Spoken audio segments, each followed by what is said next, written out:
पुस्तक का नाम नेत्र रोगों की चिकित्सा, लेखक पंडित श्रीराम शर्मा आचार्य। ऑडियो 3 आयुर्वेदीय चिकित्सा पद्धति। चिकित्सा का सार भोजन सुधार है। नेत्र भी शरीर के अंग विशेष हैं, अतः संपूर्ण शरीर यदि मजबूत बनेगा तो नेत्र भी सशक्त होंगे। समस्त शरीर के रोगी या स्वस्थ होने से नेत्र भी रोगी या विकार रहित होंगे। शरीर में फैले हुए विषों का नेत्र के स्नायु मंडल से गहन संबंध है। आंख दुखना, आंखों की सूजन, पानी व गंदगी आना, बाल जाला व फूला आना आदि इस बात के परिचायक हैं कि शरीर में मल पदार्थ संचित हो गए हैं।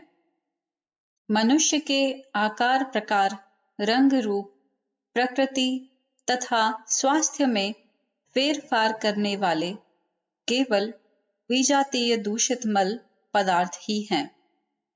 जब तक हमारे शरीर से विजातीय विषैले मल निकलते रहते हैं, तब तक शरीर का प्रत्येक अवयव अच्छी तरह कार्य करता है। किंतु जिस दिन से यह विषैले मल हमारे रक्त में मिलने शुरू होते हैं, उसी दिन से रोगों का सूत्रपात होता है। विषैले पदार्थ पहले अपना अड्डा पेट के आंतरिक अवयवों के इर्द गिर्द जमाते हैं। फिर उनका जमाव मल मूल के द्वारों स्थानों के आसपास होता है। तत्पश्चात पाचन शक्ति पर इनका आक्रमण होता है। अजीर्ण तथा कब्ज का सूत्रपात होता है। अंत में अनेकों रोगों की सूची हमारे सामने आती है। नेत्रों के अनेक रोग भी इन्हीं में हैं। जिन जिन नियमों से विजातीय मल दूर किए जा सकते हैं, उनका सामान्य रूप यों है। 1. शुद्ध वायु का यथासंभव सेवन कीजिए। इससे फेफड़े सबल बनते हैं। दीर्घ श्वास प्रश्वास द्वारा विषैले पदार्थ बाहर निकलते हैं। 2. स्वच्छ जल दूसरा साधन है। इसके उपयोग के 2 रूप हैं, पीना और स्नान। शीतल जल से नेत्र धोना अमृतोपम है। अधिक जलपान करने से रक्त पतला होता रहता है, अतः बारीक और सूक्ष्म नाड़ियों में अच्छी तरह संचार हो सकता है। रक्त का संचित मल जल से धुलता रहता है। पसीने तथा मूत्र द्वारा विजातीय मल निकलते रहते हैं। नेत्र ज्योति स्वयं बढ़ती है। स्नानों में पेड़ु स्नान तथा जननेंद्रिय स्नान विशेष उपयोगी है। पेट तथा जननेंद्रिय मलाशय के आसपास के दूषित पदार्थ इन स्थानों से हट जाते हैं और नेत्र ज्योति लौट आती है। 3. तृतीय साधन उपवास है। उपवास से शरीर के मल पदार्थ बहुत अधिक मात्रा में पच जाते हैं और दूषित पदार्थों से भरी हुई नसें पुनः शुद्ध विकार रहित हो जाती हैं। परिणाम स्वरूप आंखों व उनकी नसों से खराब पदार्थ बाहर निकलने से वे उज्ज्वल, शुद्ध व मुलायम हो जाती है। प्राकृतिक भोजन। नेत्रों का सुधार करने के लिए भोजन का सुधार कीजिए। खराब अप्राकृतिक भोजन के कारण नेत्रों को शुद्ध रक्त नहीं मिलता। अधपके फल, हरे शाक, बिना उबली या कम उबली हुई तरकारियां, मिर्च मसाले रहित सात्विक हल्का सुपाच्य आहार और सबसे अधिक मात्रा में दूध, दही, मट्ठा, लस्सी, मधुपर्क, घी का उपयोग आपके नेत्रों को 1 मास में ही ठीक कर देगा। आपके भोजन में शरीर को पुष्ट करने वाले पदार्थ प्रचुर मात्रा में होने चाहिए। भोजन के घंटे 1.5 घंटे पश्चात गन्ना चूसना, संतरे खाना, अनार, टमाटर चूसना, अंगूर खाना, रसीले फलों का सेवन करना नेत्रों को बहुत शक्ति देता है। निरंतर 2 बार ठीक भोजन खाने के बजाय 1 बार शाक तरकारी फल वाला तथा दूसरी बार तरल पदार्थ जैसे शहद, दूध, लस्सी, मधुपर्क, फलों का रस प्रयोग में लाना चाहिए। सब प्रकार के पौष्टिक खाद्य पदार्थों को अदल बदल कर खाना बड़ा उत्तम है। इससे शरीर को जिस प्रकार के पोषण की आवश्यकता होती है वह पर्याप्त रूप से मिलता रहता है। नेत्र रोगियों के लिए गाय का दूध, घी, मक्खन अत्यंत आवश्यक है। मेवे, फल और दूध दही का जितना अधिक उपयोग हो सके करना चाहिए। पनीर, मट्ठा, मूली, शलजम और पौष्टिक पदार्थ नेत्रों को ठीक करते हैं। चोकर में बहुत अधिक पौष्टिक गुण हैं। दाल इत्यादि चोकर सहित खाना चाहिए। मछली मांस की अपेक्षा दाल में अधिक प्रोटीन होती है। प्रत्येक नेत्र के रोगी को तरावट देने वाले पदार्थ ताजे फल, कंदमूल, सूखे फल, दूध, मलाई, मधु आदि पौष्टिक अमृत तुल्य पदार्थों का अधिक से अधिक मात्रा में प्रयोग करना चाहिए। नेत्रों को विश्राम दीजिए। स्नायु एवं रीढ़ की हड्डियों को बल देने से अद्भुत प्रभाव पड़ता है। इनको दृढ़ करने के अनेक व्यायाम हमारे प्राचीन ऋषि मुनियों ने आविष्कृत किए हैं। इन व्यायामों का अवलंबन कर हमारे पूर्वज गर्दन की मांसपेशी में लचीलापन स्थिर रखते थे। अतः डॉक्टर वेट्स ने जो शिवलीकरण पर जोर दिया है, मांसपेशियों एवं दिमाग को पूर्ण विश्वास देने के लिए जो अनुरोध किया है, वह हमारे लिए कोई नवीन बात नहीं है। योग की शिथिलीकरण क्रियाओं से संपूर्ण शरीर को विश्राम प्राप्त होता है। शवासन पूर्ण विश्राम के लिए ही करते हैं। पूर्ण नेत्र शक्ति प्राप्त करने के लिए आवश्यक है कि नेत्रों तथा उसके चारों ओर के स्नायु मंडल को ढीला व मुलायम किया जाए। तनिक भी खिंचाव, तनाव अथवा टेढ़ापन प्रस्तुत न हो। पॉमिंग नेत्रों को विश्राम देने का डॉक्टर वेट्स ने जो ढंग आविष्कृत किया है, उसे पॉमिंग नेत्रों को हाथों से मूंदने की क्रिया कहते हैं। कमजोर दृष्टि का स्पष्ट कारण यह है कि बेचारे नेत्रों से अत्यधिक काम लिया गया है, विश्राम कम मिला है। स्वस्थ नेत्रों के लिए तो रात्रि की निद्रा का विश्राम यथेष्ट हो जाता है, किंतु निर्बल नेत्रों के लिए यह यथेष्ट नहीं होता। अतः अन्य कृत्रिम उपायों से उन्हें समय पर विश्राम देना होता है। पॉमिंग का अर्थ है हथेली से नेत्रों को ढक लेना। पॉमिंग के उचित प्रयोग से आंख को पर्याप्त विश्राम मिल जाता है और प्रतिदिन नेत्र ज्योति में वृद्धि होती है। नेत्र मूंदने से आराम मिलता है। पलकों को मारकर रोशनी नहीं पहुंच पाती। ढकी हुई आंखें पूर्ण अंधकार में रहती हैं। हाथ ही हथेली की गर्मी, कोमल स्पर्श तथा आराग मिलता है।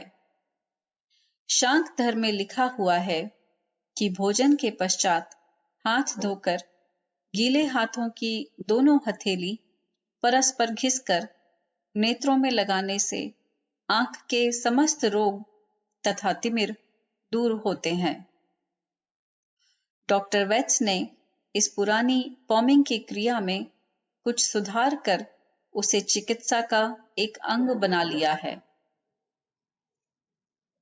5 से 7 मिनट पॉमिंग से नेत्रों को आराम मिलता है, साथ ही ज्योति की वृद्धि भी होती है। पॉमिंग के लिए प्रातःकाल सर्वोत्तम है। सोने से पूर्व पॉमिंग करने से निद्रा मीठी आती है। नेत्र के पुराने रोगियों, वृद्धों को 10 से 15 बार तक आधे आधे घंटे के विश्राम के पश्चात यह क्रिया करनी चाहिए। पॉमिंग चिंता फिक्र छोड़ शांति से करना चाहिए। खड़े खड़े, चलते या लेट कर करने के स्थान पर पॉमिंग सदैव शांतिपूर्वक बैठकर ही कीजिए। प्रतिदिन प्रातःकाल अथवा सायंकाल एकांत स्थान पर आराम से बैठकर रीढ़ की हड्डी को बिल्कुल सीधा कीजिए।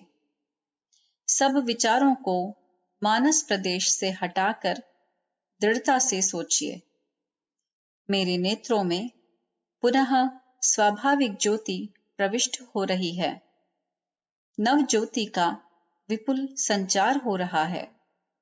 मैं दिमाग की समस्त नसों और मांसपेशियों को शिथिल ढीला कर नेत्रों को पूरा पूरा विश्राम प्रदान कर रहा हूं। मैं अपने नेत्रों में अधिकाधिक ज्योति का संचार करता हूं।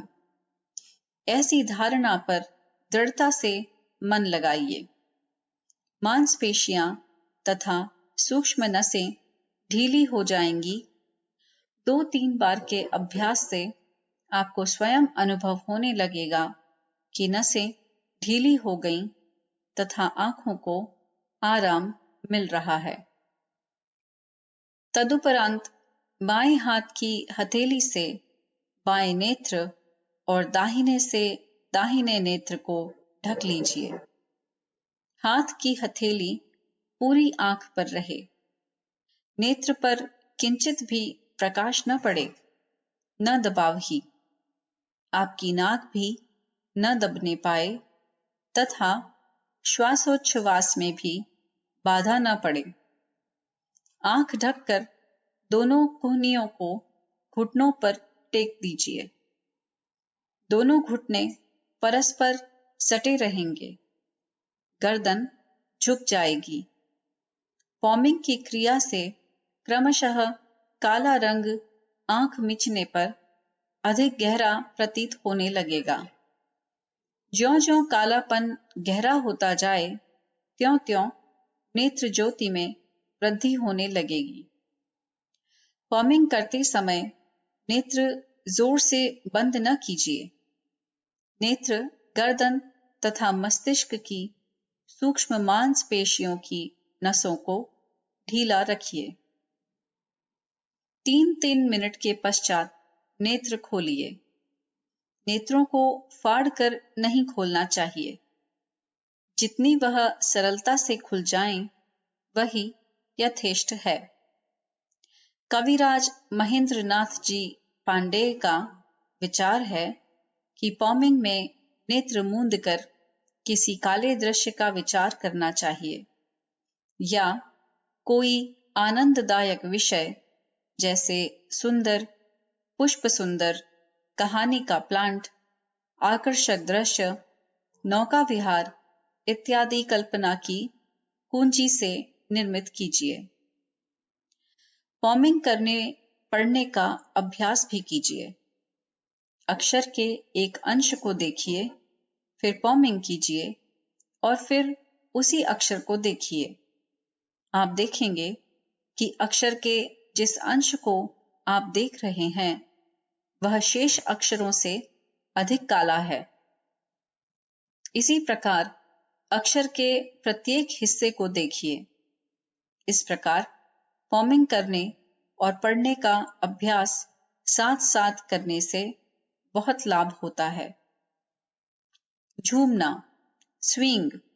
झूमना भी एक उत्तम स्वाभाविक नेत्रोपयोगी व्यायाम है, जिससे नेत्र तथा उनके समीप की समस्त नसें मुलायम हो जाती हैं। डॉक्टर युगल किशोर जी ने झूमने की निम्न रीति बताई है। सीधे खड़े हो जाओ, हाथ ढीले करके लटकाओ, फिर संपूर्ण शरीर को एकदम ढीला करके आजू बाजू दाहिने व बाईं तरफ झूमना शुरू करो। ऐसा विचारो कि तुम घड़ी के पेंडुलम लटकने वाला भाग हो और ठीक चाल से झूमते रहो। हर एक एड़ी को एक के बाद दूसरी बारी बारी से उठाते रहो, मगर पूरे पांव तो जमे रहने चाहिए। आंख की पुतली की हरकत हर दशा में विभिन्न होगी और उसकी अच्छी कसरत हो जाएगी। पुतलियां फिराने की क्रिया को प्रतिदिन 10 मिनट तक कर सकते हैं। पुतलियों की कसरत के पश्चात आप पॉमिंग कर सकते हैं। आंखों का खोलना तथा बंद करना, यह दोनों क्रियाएं 2-2 मिनट के अंतर से करना चाहिए। पलक झपकना। एक टक देखने से नेत्र पर जोर पड़ता है। उसे दूर करने के लिए पलक मारने की क्रिया उत्तम उपाय है। नेत्र स्वाभाविक ही सदा खुलते बंद होते रहते हैं। हर बार झपकने से कुछ आराम मिलता है। नेत्र में एक तरल पदार्थ चलता फिरता रहता है। पलक झपकते ही उस तरल पदार्थ से नेत्र की पुतली धुलकर साफ हो जाती है। नेत्र विकार उत्पन्न होने से पलक मारना कम हो जाता है। जिनकी दृष्टि कमजोर हो, उन्हें बार बार पलक झपकने की आदत डालनी चाहिए। इस क्रिया से नेत्र का खिंचाव व तनाव दूर होकर आंख का भारीपन दूर होता है। आंखें हल्की बनी रहती हैं। 10 सेकंड में कम से कम 3 बार आंख झपकने की आदत डालनी चाहिए।